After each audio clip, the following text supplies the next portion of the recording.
कधीच नाही चुकणार तुमचे फेवरेट टीव्ही शोज झी5 सोबत, तेही एकदम फ्री। वहिनी, एकतर तू पारूला न विचारता तिची बकरी घेऊन रस्त्यावर सोडलीस,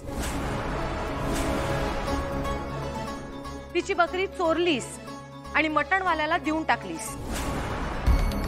एका निष्पाप जीवासोबत हा असा इतका क्रूर खेळ खेळताना तुला जराही लाज नाही वाटली दामिनी?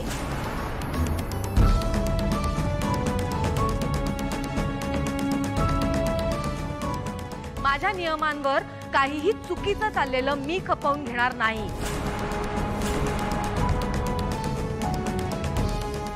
आणि तू नुसती चूक नाही केलीयस दामिनी, गुन्हा केलायस, त्यामुळे याची शिक्षा तर तुला मिळणारच। वहिनी,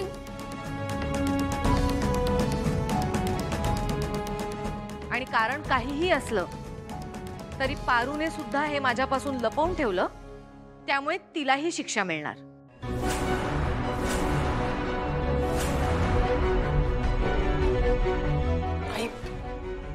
आजपासून पुढचे 8 दिवस पारू या घरात पाऊल सुद्धा ठेवणार नाही।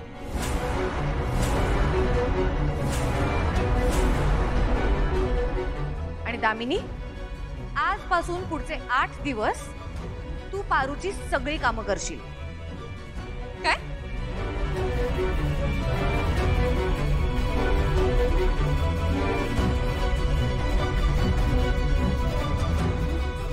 सावित्री, दामिनी सगळी कामं व्यवस्थित करते की नाही हे बघण्याची जबाबदारी तुझी। मला कळवत राहा। जी मॅडम।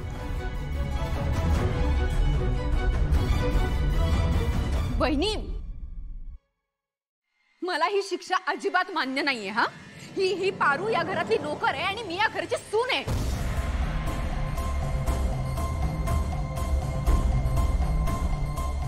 दामिनी, तू आजपर्यंत केलेल्या चुकांच्या तुलनेत ही शिक्षा खूप छोटी आहे। नाही नाही नाही नाही, मला ही शिक्षा मान्यच नाहीये। हा, या घरातल्या फरशीवर मी अणवानी चालत सुद्धा नाही। त्या घराची फरशी मी पुसायची, या दामिनी किर्लोस्करनी या घरातली फरशी पुसायची शक्यच नाही।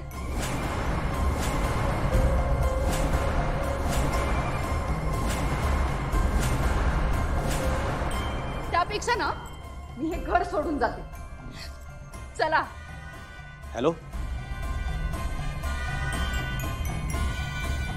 चूक तू केलीस, शिक्षा तुला झाली। हे बघ, तुला शिक्षा भोगायची असेल तर शिक्षा भोग, किंवा घर सोडून जायचं असेल तर घर सोडून जा। मी येणार नाहीये। मला ना तुमच्याकडून हीच अपेक्षा होती। मरा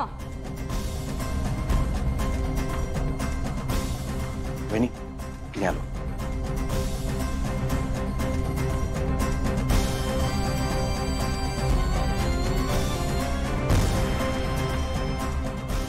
ओ God, what the hell is going on? हे अचानक सगळं असं उलटच कसं काय झालं? झी5 ॲप डाउनलोड करा आणि पहा सर्व एपिसोड्स एकदम फ्री।